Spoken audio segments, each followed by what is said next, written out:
ദൈവനാമത്തിന് മഹത്വമുണ്ടായിരിക്കട്ടെ. പ്രാരംഭമായിട്ട് നമുക്ക് ഒരു വാക്ക് പ്രാർത്ഥിക്കാം.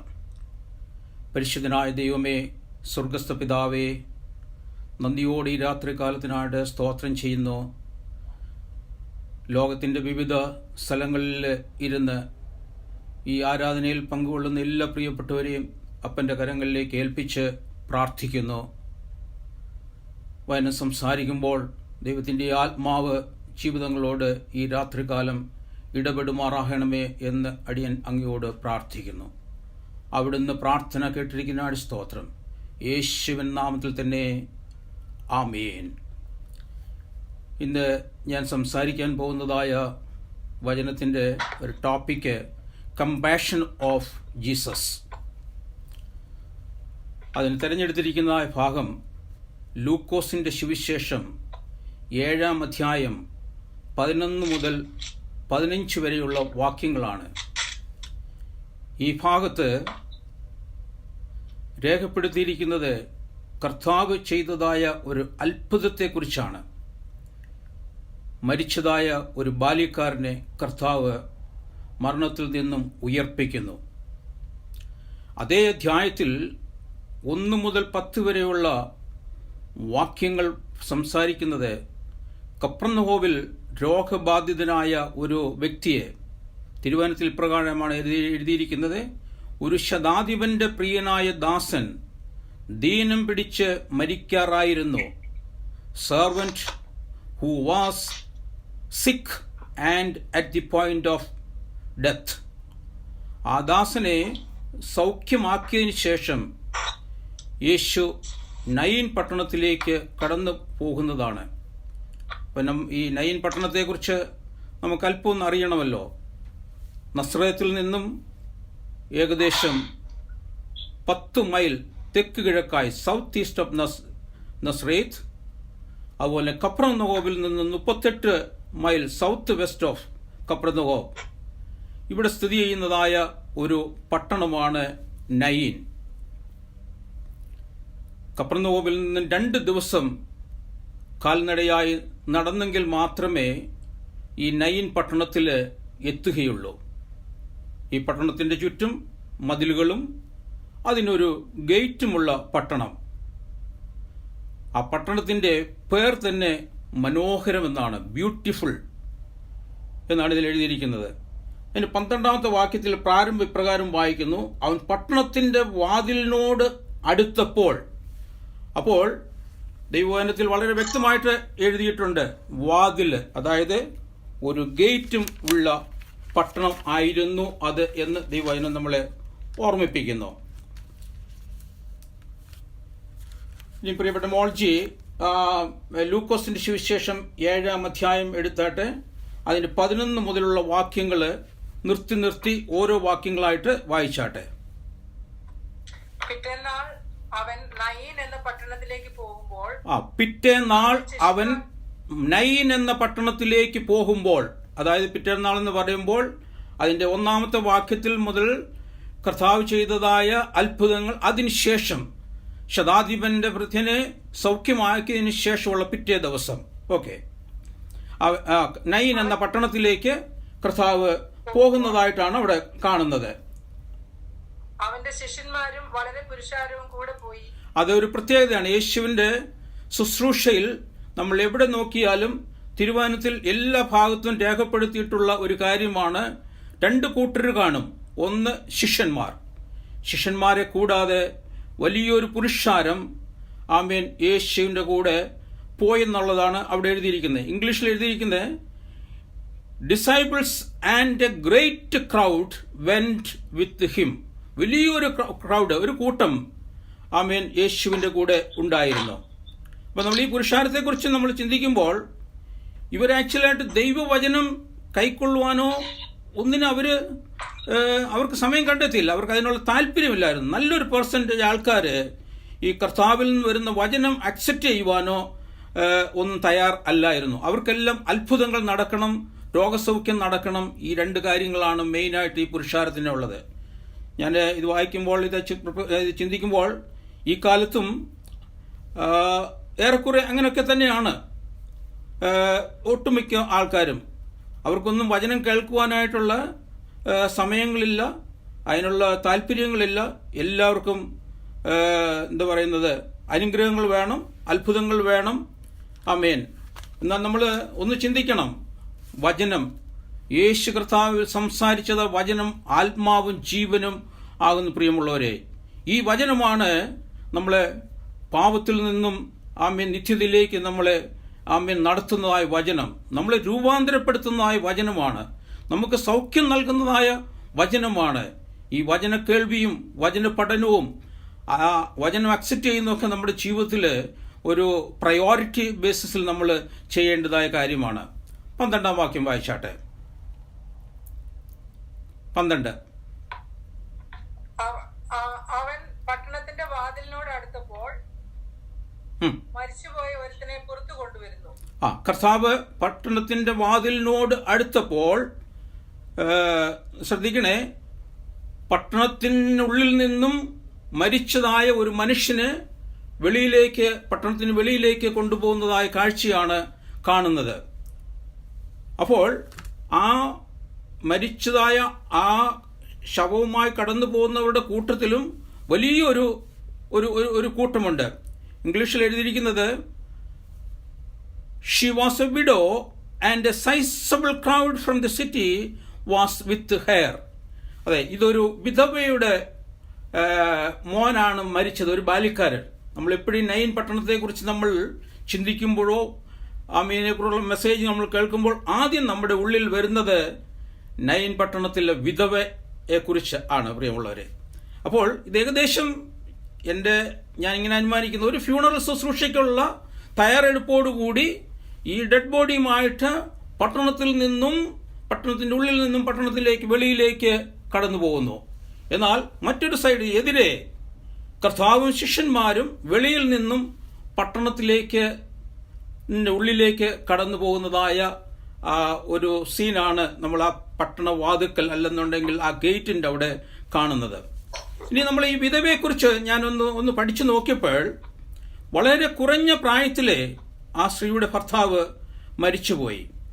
ഒരേ ഒരു ആൺ പൈതൽ, അവനും മരിച്ചു പോയി. അങ്ങനെ സംഭവിക്കുമ്പോൾ ആ പട്ടണത്തിലുള്ള ആൾക്കാർ കരുതുന്നത് ഇത് ദൈവത്തിൻ്റെ വലിയൊരു ശിക്ഷയാണ്, അല്ലെങ്കിൽ ദൈവത്തിൻ്റെ കോപം ഉണ്ടായതുകൊണ്ടൊക്കെയാണെന്നുള്ളതാണ് ആ പട്ടണത്തിലുള്ള ആൾക്കാർ കരുതുകയും വിശ്വസിക്കുകയും ചെയ്തിരുന്നത്. ഈ ഒരു കോണ്ടസ്റ്റിലാണ് രൂത്തിന്റെ പുസ്തകം 1-ാം അധ്യായത്തിന്റെ 20-21 വാക്യങ്ങൾ നമ്മൾ പരിശോധിക്കുമ്പോൾ, രൂത്തിന്റെ പുസ്തകം 1-ാം അധ്യായത്തിന്റെ 20-21 വാക്യങ്ങൾ വായിച്ചാട്ടെ. മറ്റേത് മറിക്കരുത്, നമ്മൾ തിരിച്ചു വരണം. നവോമി എന്നല്ല മാറ എന്ന് എന്നെ വിളിപ്പിൻ. സർവശക്തൻ എന്നോട് ഏറ്റവും കയ്പായുള്ളത് പ്രവർത്തിച്ചിരിക്കുന്നു. നിറഞ്ഞവളായി ഞാൻ പോയി, ഒഴിഞ്ഞവളായി യഹോവ എന്നെ മടക്കി വരുത്തിയിരിക്കുന്നു. യഹോവ എനിക്ക് വിരോധമായി സാക്ഷീകരിക്കുകയും സർവശക്തൻ എന്നെ ദുഃഖിപ്പിക്കുകയും ചെയ്തിരിക്കെ നിങ്ങൾ എന്നെ നവോമി എന്ന് വിളിക്കുന്നത്. നവോമി എന്ന് പറഞ്ഞു കഴിഞ്ഞാൽ അതിന്റെ ഇംഗ്ലീഷ് അർത്ഥം പ്ലസന്റ് അല്ലെങ്കിൽ സംതൃപ്തി ഉള്ളവൾ. മറ്റേത് ബിറ്റർ, കയ്പ് എന്നുള്ളതാണ് അതിന്റെ മീനിങ്. അതെല്ലാവർക്കും അറിയാവുന്നതാണ്. ഞാനിങ്ങനെ ചിന്തിച്ചു പോയപ്പോൾ അവിടെ പല ഭാഗങ്ങളിൽ ഈ നവോമി കർത്താവിനെ, ദൈവത്തിന് കുറ്റം പറയുന്നതായിട്ട് കാണുന്നു നമുക്ക്. എന്നാൽ when life turns bitter we quite blaming God. നമ്മുടെ ജീവിതത്തിൽ സംഭവിക്കാത്ത എന്തെങ്കിലും സംഭവിച്ചു കഴിഞ്ഞു കഴിഞ്ഞാൽ നമ്മൾ നോർമലി ദൈവത്തിനെ നമ്മൾ കുറ്റം പറയുന്നതായിട്ട്, ബ്ലെയിം ചെയ്യുന്നതായിട്ട് നമുക്ക് കാണുവാനായിട്ട് സാധിക്കുന്നു. പ്രിയമുള്ളവരെ, ഇന്നും നമ്മുടെയൊക്കെ ആൾക്കാരുണ്ടല്ലോ, എന്തെങ്കിലും പ്രശ്നങ്ങൾ നമ്മുടെ ജീവിതത്തിൽ വന്നു കഴിഞ്ഞാൽ we always put fault on others or blame others. എന്നാൽ ഇവിടെ സംഭവിച്ചത് എന്താണെന്നറിയാമോ? ഞാൻ അതിനെക്കുറിച്ച് ചിന്തിക്കുമ്പോൾ ഇവിടെ സംഭവിച്ചത് ദൈവത്തിനെ കുറിച്ച് ബ്ലെയിം പറയത്തക്ക രീതിയിലുള്ള യാതൊന്നുമല്ല. എന്നാൽ രൂത്തിന്റെ പേര് കർത്താവായ യേശുക്രിസ്തുവിന്റെ വംശാവലിയിൽ എഴുതി ചേർക്കണമെന്നുണ്ടെങ്കിൽ ഇങ്ങനെ ഒരു കാര്യം അവിടെ നടന്നേ മതിയാകുകയുള്ളൂ. അത് അന്ന് നവോമിക്ക് അത് ഗ്രഹിക്കുവാനായിട്ട് കഴിഞ്ഞില്ല. പ്രിയമുള്ളവരെ, നമ്മുടെ ജീവിതത്തിൽ എന്ത് ആമേൻ, നമ്മൾ ആഗ്രഹിക്കുന്നതിനപ്പുറമായി എന്ത് സംഭവിച്ചാലും നമ്മൾ ആരെയും ബ്ലെയിം പറയേണ്ടതായ കാര്യമില്ല. ആമേൻ, നമ്മൾ തന്നെ അക്സെപ്റ്റ് ചെയ്യുക, ദിസ് ഇസ് മൈ മിസ്റ്റേക്ക്. നമ്മളിപ്പം വീട്ടിൽ എന്തെങ്കിലും സംഭവിച്ചാൽ തന്നെ ഒന്നിൽ ഭാര്യ ഭർത്താവിനെ ബ്ലെയിം ചെയ്യും, ഭർത്താവ് ഭാര്യയെ ബ്ലെയിം ചെയ്യും. അതൊന്നുമല്ലെന്നുണ്ടെങ്കിൽ കുഞ്ഞുങ്ങളെ ബ്ലെയിം ചെയ്യുന്നതായിട്ട് നമുക്ക് കാണുവാനായിട്ട് നമുക്ക് സാധിക്കും. ആമേൻ. നമുക്കിനി 12-ാം വാക്യത്തിലേക്കൊന്ന് മടങ്ങി വരാം. ലൂക്കോസിന്റെ സുവിശേഷം 7:12. ഈ മാതാവ് വിധവയായിരുന്നു. അവിടെ കൊണ്ട് നിർത്തിയാട്ടെ. ഒരുപക്ഷെ വായിച്ചോ അത് പട്ടണത്തിലെ ഒരു പക്ഷെങ്കിൽ ഈ അമ്മ ഈ മകനെ ഒത്തിരിയധികം സ്നേഹിച്ചിരിക്കാം ഈ പ്രായത്തിനിടയ്ക്ക്. അതുപോലെ തന്നെ ഇവൻ വളർന്നു വരുമ്പോൾ വലിയൊരു കാൽക്കുലേഷൻ ഈ മോന്റെ പേരിൽ അമ്മയ്ക്ക് ഉണ്ടായിരുന്നു. ഇവൻ വളർന്നു വരുമ്പോൾ എനിക്കൊരു സഹായമായി തീരും എന്ന് ഒരു പക്ഷെങ്കിൽ എല്ലായ്പ്പോഴും ആ അമ്മ ചിന്തിച്ച് ഇരിക്കാം. പ്രിയമുള്ളവരെ, നമ്മൾ നോക്കണേ, ആ അമ്മ ഇത്രത്തോളം ആ മകനെ വളർത്തിക്കൊണ്ടുവന്നു. ഏകദേശം ബാല്യക്കാരെന്ന് പറയുമ്പോൾ ഒരു ടീനേജ് ആയിട്ടുള്ള ഒരു പ്രായത്തിലേക്ക് ആ മകൻ കടന്നു വന്നു. അമ്മ പെട്ടെന്ന് ആ മകൻ മരിച്ചു പോവുകയാണ്. ആ അമ്മയുടെ പാസ്റ്റ് ഒന്ന് നോക്കിക്കഴിഞ്ഞാൽ, കഴിഞ്ഞ കാലം നോക്കിക്കഴിഞ്ഞാൽ ഈ മകനെ വളർത്തിക്കൊണ്ടുവരുവാനായിട്ട് വളരെയധികം ത്യാഗങ്ങൾ ഒരു പക്ഷെങ്കിൽ ആ അമ്മ സഹിച്ചിരിക്കാം. ആമേൻ. അത് പാസ്റ്റ്, ദുഃഖകരമായ അവസ്ഥ, പ്രയാസം നിറഞ്ഞതായ അവസ്ഥ. എന്നാൽ ഇപ്പോൾ പ്രസന്റ് നോക്കിക്കേ, ആ മകൻ മരിച്ചുപോയി. അതിലും ദുഃഖകരമായ ഒരു അവസ്ഥയിലേക്ക് ആ അമ്മ കടന്നു വന്നിരിക്കുന്നു. ഇനി ഫ്യൂച്ചർ ഒന്ന് നോക്കിക്കാട്ടെ. ഫ്യൂച്ചർ കാണുമ്പോൾ പട്ടണത്തിലുള്ളവർ പറയും, ഓ നിനക്ക് ആകെ കൂടെ ഒരു സഹായി ആയിരുന്നല്ലോ, അവൻ മരിച്ചുപോയല്ലോ, ഇനി എന്താണ് നിനക്ക് ഫ്യൂച്ചർ ഉള്ളത്? എനിക്ക് നോ ഫ്യൂച്ചർ, നോ ഹോപ്പ് എന്ന് ലോകം നമ്മളെ നോക്കി, അല്ലെങ്കിൽ പിശാച് നമ്മളെ നോക്കി ആമേൻ സംസാരിക്കും. പ്രിയമുള്ളവരെ, എന്റെയും നിങ്ങളുടെയും ജീവിതത്തിൽ ആമേൻ എന്തു വന്നാലും അത് ദൈവം അറിഞ്ഞുകൊണ്ടാണ് എൻ്റെ ജീവിതത്തിൽ സംഭവിക്കുന്നത് എന്ന് നമ്മൾ ഏറ്റെടുക്കുക. God is in control. ദൈവം എല്ലായ്പ്പോഴും എൻ്റെയും നിങ്ങളുടെ മേൽ നിയന്ത്രണം ഏറ്റെടുക്കുന്ന ദൈവമാണെന്ന് ഞാനും നിങ്ങളും ഇന്ന് രാത്രികാലം മനസ്സിൽ ആക്കണം. ആമേൻ. 13-ാമത്തെ വാക്യം. അവളെ കണ്ടിട്ട് കർത്താവ് മനസ്സലിഞ്ഞ് അവളോട് കരയേണ്ട എന്ന് പറഞ്ഞു. യെസ്, ആമേൻ. ആ പുരുഷാരത്തിനിടയ്ക്ക് ഒരു വ്യക്തി പോലും ആ സ്ത്രീയെ ഒന്ന് കൺസോൾ ചെയ്യുവാനായിട്ട്, അല്ലെങ്കിൽ ഒരു ആശ്വാസത്തിന്റെ വാക്ക് പറയുവാനായിട്ട് അവിടെ ഇല്ലായിരുന്നു. ആൾക്കാരുണ്ടായിരുന്നു, പക്ഷെ ആരും അതിന് തുനിഞ്ഞില്ല. പ്രിയമുള്ളവരെ, എൻ്റെയും നിങ്ങളുടെയും ജീവിതത്തിൽ വിവിധങ്ങളായ പ്രതിസന്ധികൾ, പ്രയാസങ്ങളൊക്കെ കടന്നു പോകുമ്പോൾ, ഹൃദയത്തിൽ ദുഃഖം വരുമ്പോൾ, ഹൃദയത്തിന് ഒരു ആശ്വാസം ലഭിക്കണേ എന്ന് നമ്മൾ, അല്ലെങ്കിൽ ഒരു തണുപ്പിന്റെ അനുഭവം എൻ്റെ നിങ്ങളുടെയും ജീവിതത്തിൽ ഉണ്ടാകണമെന്ന് പല സന്ദർഭങ്ങളും നമ്മൾ ആഗ്രഹിച്ചിട്ടുണ്ട്. എന്നാൽ ചില സമയങ്ങളിലൊക്കെ ഉണ്ടല്ലോ ആമേൻ, അതിന് ഒരു വാക്ക് പോലും ചിലപ്പോൾ ഒരാളുടെ കയ്യിൽ നിന്ന് നമുക്ക് ലഭിച്ച് ഇല്ലായിരിക്കും. ആ സമയത്ത് നോക്കിക്കോണേ നമ്മുടെ ആ ദുഃഖം എത്രമാത്രം ഉണ്ടായിരിക്കുമെന്ന്. ഇതുപോലുള്ള ഒരു സന്ദർഭത്തിൽ കൂടാണ് ആ വിധവ കടന്നു പോകുന്നത്. അപ്പോൾ ഇതാ കർത്താവായ യേശു ക്രിസ്തുവിന്റെ ഒരു ശബ്ദം, കരയേണ്ട. When the Lord saw her, he felt compassion for her and said to her, do not weep. കർത്താവ് കരയേണ്ട എന്ന് പറയുമ്പോൾ ആമേൻ അതിനുള്ള ഉത്തരവും കർത്താവിന്റെ കയ്യിൽ ഉണ്ട്. എന്തുകൊണ്ടാണ് ആ സ്ത്രീ കരയുന്നത് എന്ന് കർത്താവിന് നന്നായിട്ട് അറിയാം. ആ കർത്താവിന്റെ അവളുടെ ആ ഹൃദയത്തിന്റെ ആ തേങ്ങൽ ആമേൻ കർത്താവ് ദൂരമേ നിന്നുകൊണ്ട് മനസ്സിലാക്കി ആമേൻ അവളോട് പറയുകയാണ്, നീ കരയേണ്ട. പ്രിയമുള്ളവരെ, നമുക്ക് ഒരു ആശ്വാസത്തിന്റെ ധ്വനി മറ്റുള്ളവരിൽ നിന്നും ലഭിക്കുമ്പോൾ ആമേൻ അത് എൻ്റെയും നിങ്ങളുടെയും ജീവിതത്തിൽ ദുഃഖം നിറഞ്ഞ ആ സന്ദർഭത്തിലാണെങ്കിൽ അത് ഒത്തിരി ആമേൻ ആശ്വാസം നമുക്ക് നൽകുന്നതാണ്. അത് കർത്താവിൻ്റെ ആ മനസ്സലിവ് ആണ് നമുക്കവിടെ കാണുവാനായിട്ട് സാധിക്കുന്നത്. ഹല്ലേലൂയ. കർത്താവിൻ്റെ ശുശ്രൂഷയിലുടനീളം കർത്താവിൻ്റെ മനസ്സലിവിനെ കുറിച്ച് തിരുവചനം രേഖപ്പെടുത്തിയിട്ടുണ്ട്. അതിൽ ഒരു ഇൻസിഡന്റ് മാത്രം, നമുക്ക് എല്ലാത്തിനും പോകാനായിട്ട് നമുക്ക് സമയമില്ലല്ലോ, ഒരു ഇൻസിഡന്റ് മാത്രം നമുക്കൊന്ന് ചിന്തിക്കാം. യോഹന്നാന്റെ സുവിശേഷം 11-ാം അധ്യായത്തിന്റെ 35-ാമത്തെ വാക്യം വായിച്ചാട്ടെ. ചെറിയൊരു വാക്യമാണ് അത്, പക്ഷേ അത് റെഫർ ചെയ്യേണ്ടത് തന്നെ ആവശ്യമില്ല. എന്താ? യേശു കണ്ണുനീർ വാർത്തു. Jesus wept. ചെറിയൊരു വാക്യം, എനിക്ക് തോന്നുന്നത് തിരുവചനത്തിൽ രേഖപ്പെടുത്തിയിട്ടുള്ള വാക്യങ്ങളിൽ ഏറ്റവും ചെറിയൊരു വാക്യമായിരിക്കാം. ആമേൻ. എന്നാൽ ആമേൻ, വലിയൊരു ആശയം, വലിയൊരു പ്രവൃത്തി അവിടെ നടക്കുന്നതായിട്ട് നമുക്ക് കാണുവാനായിട്ട് സാധിക്കുന്നു. മാർത്തയുടെയും മറിയയുടെയും ദുഃഖം കർത്താവ് തന്റെ ദുഃഖമായി ഏറ്റെടുക്കുന്നു. അവരോടുകൂടെ കർത്താവും കരയുന്നതായിട്ട് കാണുന്നു. ആമേൻ. കർത്താവ് അവിടെ വരുമ്പോൾ തന്നെ കർത്താവിൻ്റെ കരങ്ങളിൽ പരിഹാരമുണ്ട്. ആമേൻ. അവരുടെ ദുഃഖം കണ്ടിട്ട് ലാസറിനെ അടക്കം ചെയ്തതായ ആ സ്ഥലത്തേക്ക് കടന്നുപോയി ലാസറിനെ അവിടെ ഉയർപ്പിക്കുന്നതായിട്ട് കാണുന്നു. ഇതിവിടെ കാണുന്നത് കർത്താവിൻ്റെ മറ്റുള്ളവരോടുള്ള ആ കമ്പാഷനെ കാണിക്കുന്നു. അതുമാത്രമല്ല, യേശുവിൻ്റെ മഹത്വം അവിടെ വെളിപ്പെടുത്തുകയും ചെയ്യുന്നു. യഹൂദന്മാരിൽ പലരും ആമേൻ യേശു കണ്ടതായ ആ പ്രവൃത്തി കണ്ടിട്ട് ആമേൻ യേശുവിൽ വിശ്വസിക്കുന്നതും യേശുവിന് മഹത്വം കൊടുക്കുന്നതുമായിട്ട് നമുക്ക് കാണുവാനായിട്ട് നമുക്ക് ആ ഭാഗത്ത് കാണുന്നു. ഇനി ലൂക്കോസിന്റെ സുവിശേഷം 7-ാം അധ്യായത്തിന്റെ 13-ാം അധ്യായത്തിന്റെ 2-ാം ഭാഗം വായിച്ചാട്ടെ.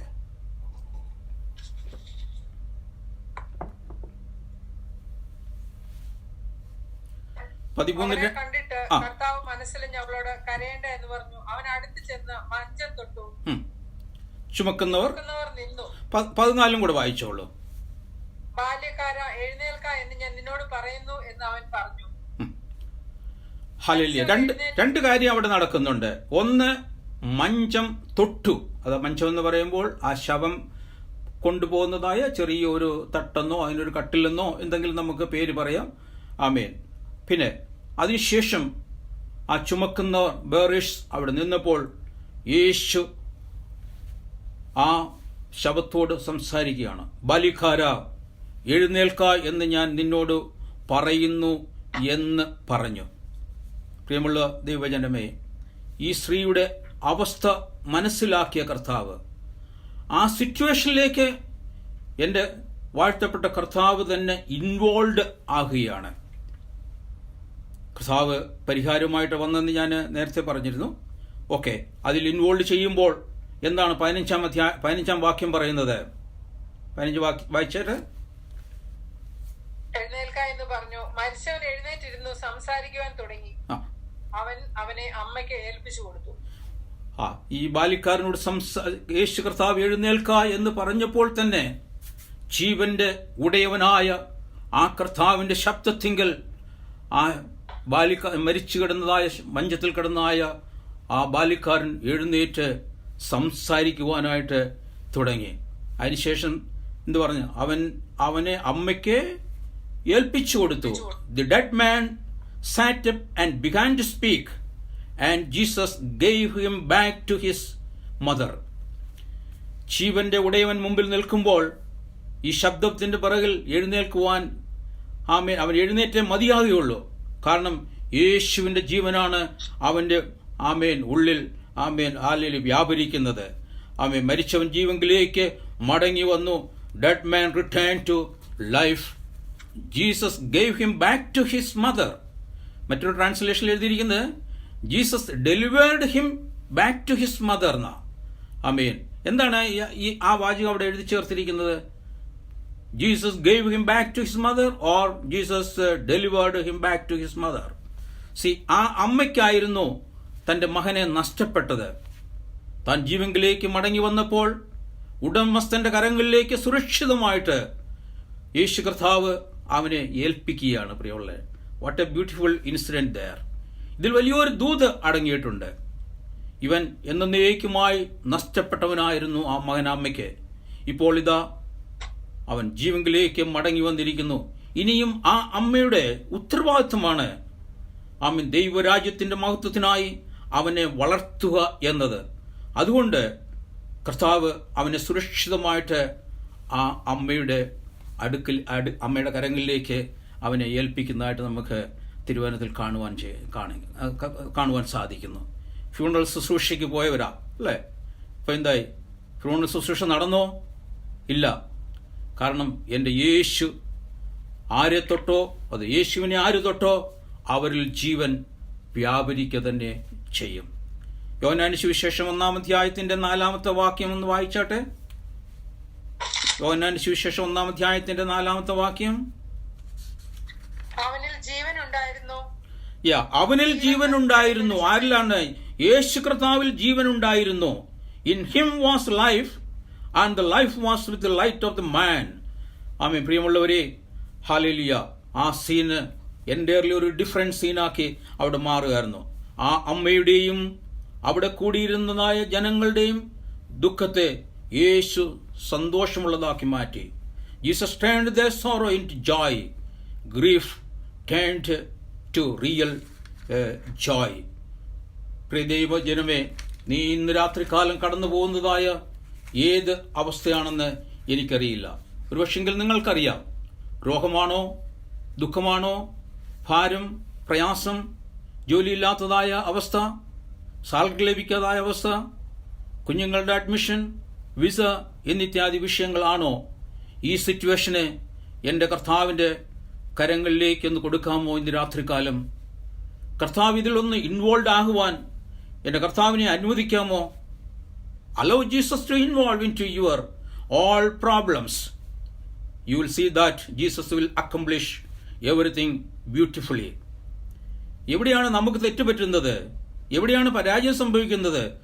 നമ്മുടെ പ്രശ്നങ്ങൾ കർത്താവിൻ്റെ കരങ്ങളിലേക്ക് ഏൽപ്പിച്ച് കൊടുക്കുന്നതിന് പകരം കർത്താവിനെ ഇൻവോൾവ് ചെയ്യുവാൻ നമ്മൾ സമ്മതിക്കാതെ നാം തന്നെ സോൾവ് ചെയ്യുവാനായിട്ട് ശ്രമിക്കും.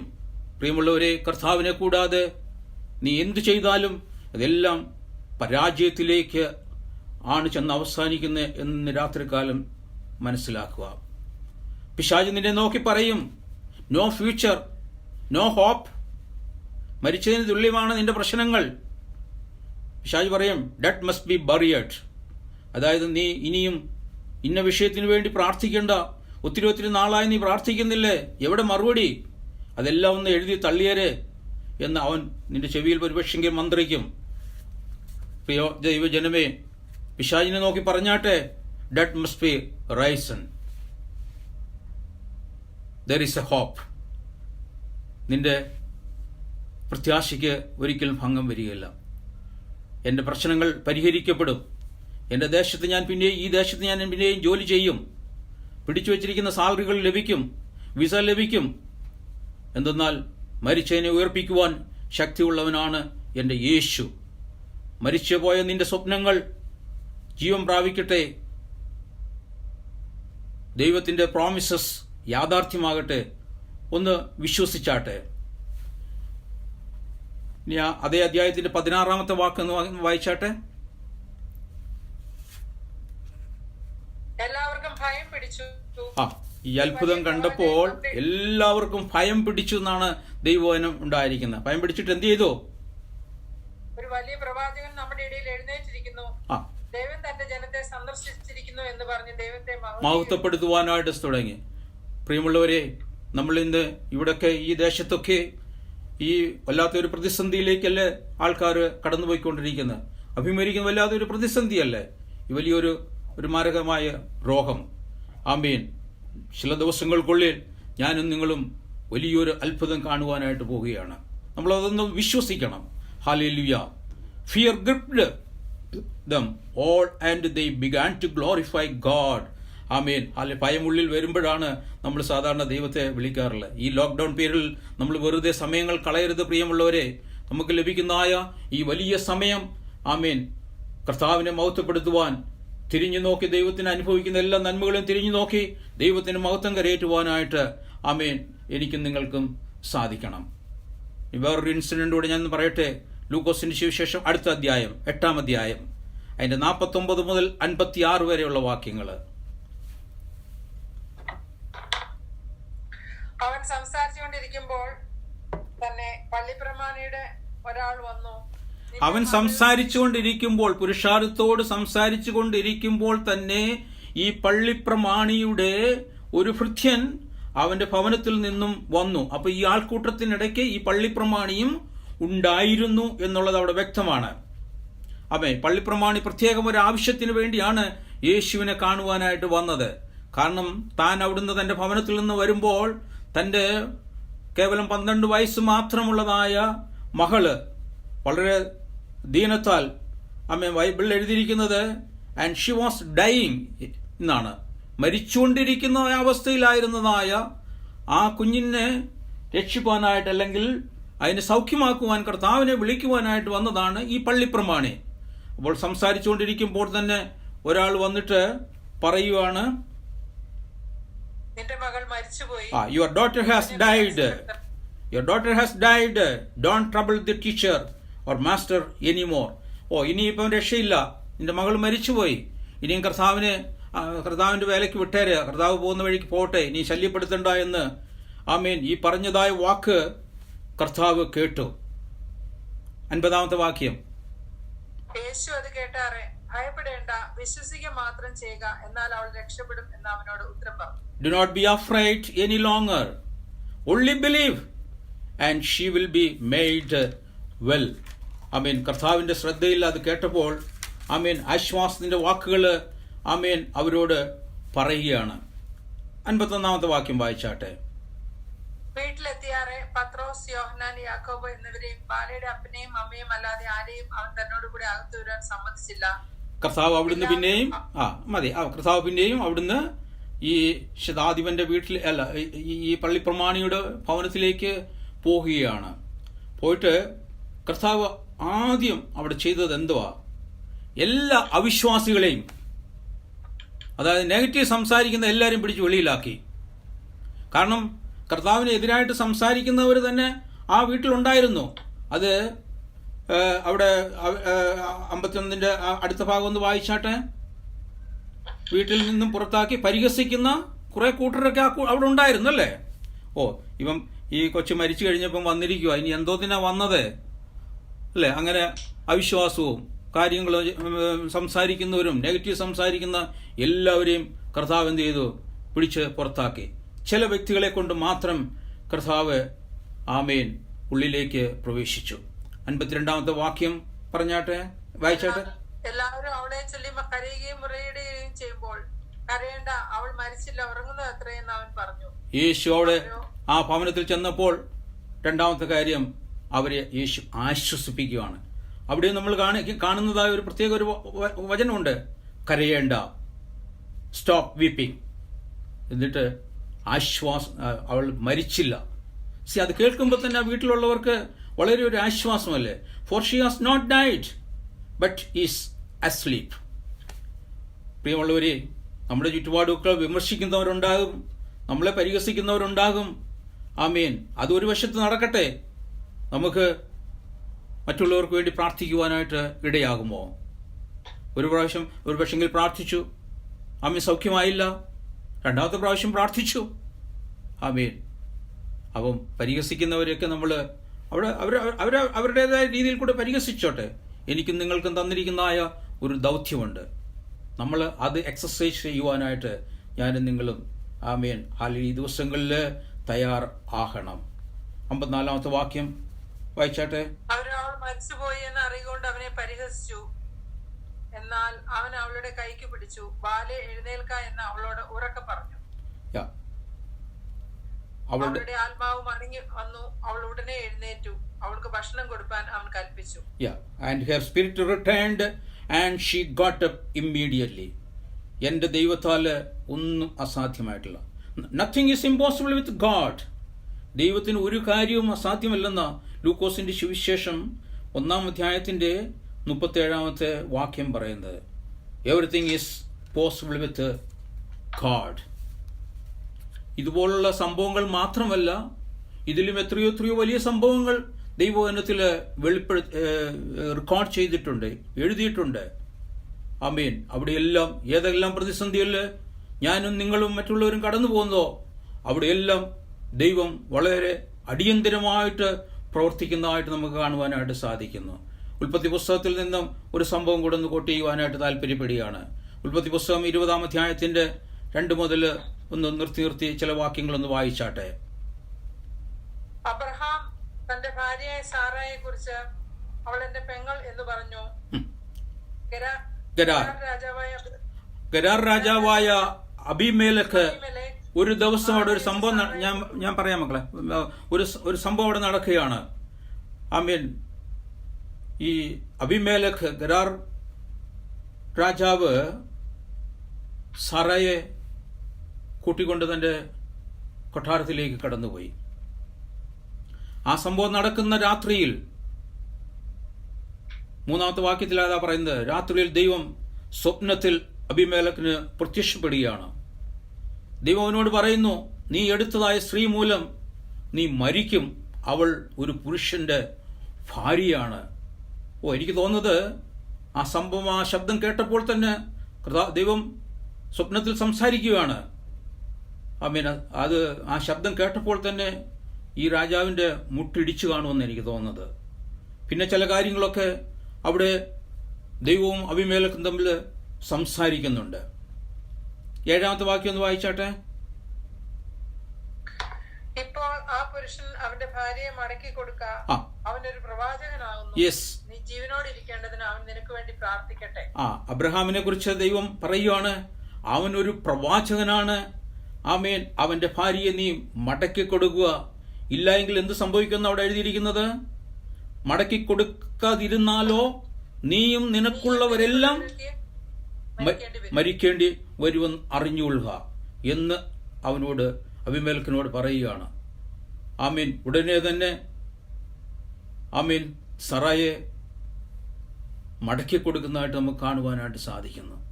പ്രിയമുള്ളവർ, ഏത് പ്രതിസന്ധി എൻ്റെയും നിന്റെയും ജീവിതത്തിൽ വന്നാലോ ആമീൻ അവിടെ അടിയന്തരമായി ദൈവത്തിൻ്റെ ഇടപെടൽ ഉണ്ടാകും. ഹല്ലേലൂയ. നിനക്കെതിരായിട്ട് ഒരു ഗവൺമെന്റോ ഒരു കമ്പനിയോ ഒരു ബോസോ ഒരു വ്യക്തിയോ ചലിക്കണമെങ്കിൽ അത് ദൈവം അനുവദിച്ചെങ്കിൽ മാത്രമേ സംഭവിക്കുകയുള്ളൂ. അതുകൊണ്ട് do not worry about your future. നിന്റെ നാളെ എന്നുള്ളത്, നിന്റെ ഫ്യൂച്ചർ ദൈവത്തിൻ്റെ കരങ്ങളിലാണ്. പ്രിയമുള്ള, നമ്മുടെ കർത്താവിൻ്റെ കരങ്ങൾ നമ്മൾ എല്ലായ്പ്പോഴും സുരക്ഷിതരായിരിക്കുകയാണ്. രാജകൊട്ടാരത്തിൽ അടിയന്തരമായിട്ട് ഇറങ്ങി സറയെ തൊടുവാൻ പോലും സമ്മതിക്കാതെ ദൈവത്തിൻ്റെ ഇടപെടലുകൾ ഉണ്ടായെന്നുണ്ടെങ്കിൽ, നിനക്കെതിരായി ഒരു ടെർമിനേഷൻ ലെറ്റർ സൈൻ ചെയ്യണമെങ്കിൽ, നിന്റെ അധികാരികൾ സൈൻ ചെയ്യണമെന്നുണ്ടെങ്കിൽ, എൻ്റെ ദൈവം അനുവദിച്ചെങ്കിൽ മാത്രമേ അവൻ്റെ കരങ്ങൾ ചലിക്കുകയുള്ളൂ എന്ന് ഇന്ന് രാത്രികാലം ഞാനും നീ മനസ്സിലാക്കണം. നിന്റെ ഏത് വിഷമഘട്ടത്തിലും ഏത് പ്രതിസന്ധിയിലും അടിയന്തരമായി എൻ്റെ ദൈവത്തിൻ്റെ ഇടപെടൽ ഉണ്ടാകും. അപ്പോസ്തല പ്രവർത്തികൾ 12-ാം അധ്യായം എടുത്താട്ടെ. ദൈവത്തിൻ്റെ ഒരു ഒരു ഇടപെടൽ അവിടെ കാണുവാനായിട്ട് നമുക്ക് സാധിക്കുന്നു. അത് 12-ാം അധ്യായത്തിൻ്റെ 1 മുതൽ 20 വരെയുള്ള വാക്യങ്ങളിലാണ് ആ കാണുന്നത്. ഞാൻ വളരെ പെട്ടെന്ന് തന്നെ ചുരുക്കമായിട്ട് ഞാനങ്ങ് പറയാം. യോഹന്നാന്റെ സഹോദരനായ ജാക്കോബിനെ ഹെരോദാവ് വാൾ കൊണ്ട് കൊന്നത് യഹൂദന്മാർക്കെല്ലാം പ്രസാദമായി എന്ന് കണ്ടതിനാൽ എന്ത് ചെയ്തെന്നറിയാമോ? പത്രോസിനെയും പിടിച്ചു. അപ്പോൾ പുളിപ്പില്ലാത്ത അപ്പത്തിൻ്റെ പെരുന്നാളായിരുന്നു അവിടെ. പെസഹ കഴിഞ്ഞിട്ട് ജനങ്ങളുടെ മുമ്പിൽ നിർത്താമെന്നുള്ള ഉദ്ദേശത്തിൽ ആമേൻ പത്രോസിനെ കാരാഗൃഹത്തിൽ സൂക്ഷിക്കുകയാണ്. അതോടൊപ്പം തന്നെ ജനം വളരെ ശ്രദ്ധയോടുകൂടി ആമേൻ പത്രോസിന് വേണ്ടി പ്രാർത്ഥിക്കുകയും ചെയ്യുന്നു. അവിടെ അന്ന് രാത്രികാലം ദൈവത്തിൻ്റെ വലിയ അടിയന്തരമായിട്ടുള്ള ഇടപെടൽ ഉണ്ടാകുന്നു. പത്രോസിനെ കാരാഗൃഹത്തിൽ നിന്നും വിടുവിക്കുകയാണ്. ആമേൻ. ഹെരോദാവിൻ്റെ സകല കാൽക്കുലേഷനും തെറ്റിപ്പോയി. പെസഹ കഴിഞ്ഞിട്ട് പത്രോസിനെ ഇതുപോലെ തന്നെ ആമേൻ കൊല്ലാമെന്നുള്ള ഉദ്ദേശത്തിലായിരിക്കാം ആമേൻ കാരാഗൃഹത്തിൽ സൂക്ഷിച്ചത്. ആമേൻ. ജനങ്ങൾ പ്രാർത്ഥിക്കുമ്പോൾ ജനങ്ങളുടെ വിശ്വസിക്കാൻ വയ്യാത്ത വിധത്തിൽ പത്രോസ് ആ ഭവനത്തിൽ എത്തുന്നതായിട്ട് നമുക്ക് കാണുവാനായിട്ട്, നിങ്ങൾ വീട്ടിൽ ചെന്നിട്ട് ഈ മീറ്റിംഗ് കഴിഞ്ഞിട്ട് വായിച്ചാൽ മതി. 12-ാം അധ്യായത്തിൻ്റെ 1 മുതൽ 20 വരെയുള്ള വാക്യങ്ങളിലാണ് അത് എഴുതിയിരിക്കുന്നത്. പ്രിയമുള്ളവരെ, ഹല്ലേലൂയ. അതുകൊണ്ട് നമ്മൾ നാളെക്കുറിച്ച് ഭാരപ്പെടേണ്ട. എല്ലാ അവസരങ്ങളിലും ആ കർത്താവിൻ്റെ ആമേൻ ആ മനസ്സലിവ് എൻ്റെ മേലും നിങ്ങളുടെ മേലും കർത്താവിൻ്റെ ഇടപെടലുകളും ആമേൻ കഴിഞ്ഞ കാലങ്ങളിലൊക്കെ നമ്മൾ അനുഭവിച്ചതല്ലേ. മാനുഷിക ചിന്തയിൽ നാം കണക്കൂട്ടി കഴിഞ്ഞാൽ ഇതൊക്കെ നമുക്ക് ഇമ്പോസിബിൾ ആയിരിക്കാം. Everything is impossible. But Jesus was there. ഈ ഇൻസിഡന്റ് നടക്കുന്നിടത്തെല്ലാം എൻ്റെ കർത്താവ് ഉണ്ടായിരുന്നു. There to deliver them all. അവരെല്ലാം വിടുവിക്കുവാനായിട്ട് ആമേൻ എൻ്റെ യേശു കർത്താവ് അവിടെ ഉണ്ടായിരുന്നെങ്കിൽ, the same Jesus is alive. ആ കർത്താവ് ഇന്നും ജീവിക്കുന്നവനാണ്. ആമേൻ, ആ കർത്താവിൻ്റെ സാന്നിധ്യം ഞാനും നിങ്ങൾ ഇന്ന് രാത്രികാലം നിങ്ങൾ ഓരോരുത്തരുടെ ഭവനത്തിൽ നമ്മൾ അനുഭവിക്കുന്നുണ്ട്. The same Jesus is alive and here to deliver you and solve an impossible situation you are facing today. ഞാനും നിങ്ങളും അനുഭവിക്കുന്നതായ ഓരോ അസാധ്യമെന്ന് കരുതുന്നതായ എല്ലാ സിറ്റുവേഷനെയും ആമേൻ സോൾവ് ചെയ്യുവാനായിട്ട് എൻ്റെ കർത്താവ് ഇവിടെ ഉണ്ട്. പ്രിയമുള്ളവരെ, അതുകൊണ്ട് നമുക്ക് എന്ത് ചെയ്യാം? ദൈവത്തിൻ്റെ കരങ്ങളിലേക്ക് ഏൽപ്പിച്ച് നമുക്ക് തന്നെ ഇന്ന് രാത്രികാലം പ്രാർത്ഥിക്കാം. കഴിഞ്ഞ കാലങ്ങളിൽ അനുഭവിച്ചായ നന്മകളെ നമുക്കൊന്ന് തിരിഞ്ഞു നോക്കാം. വരും ദിവസങ്ങളിൽ ആമേൻ അനുഭവിക്കാൻ പോകുന്നതായ എല്ലാ നന്മകളെയും കർത്താവിൻ്റെ കൃപകളെയും ഓർത്തുകൊണ്ട് നമുക്ക് ദൈവത്തിന് സ്തോത്രം ചെയ്യാം. ഹല്ലേലൂയ. God is in control. ആമേൻ. ഈ വചനങ്ങളാൽ ദൈവം നമ്മളെ സഹായിക്കട്ടെ, അനുഗ്രഹിക്കട്ടെ.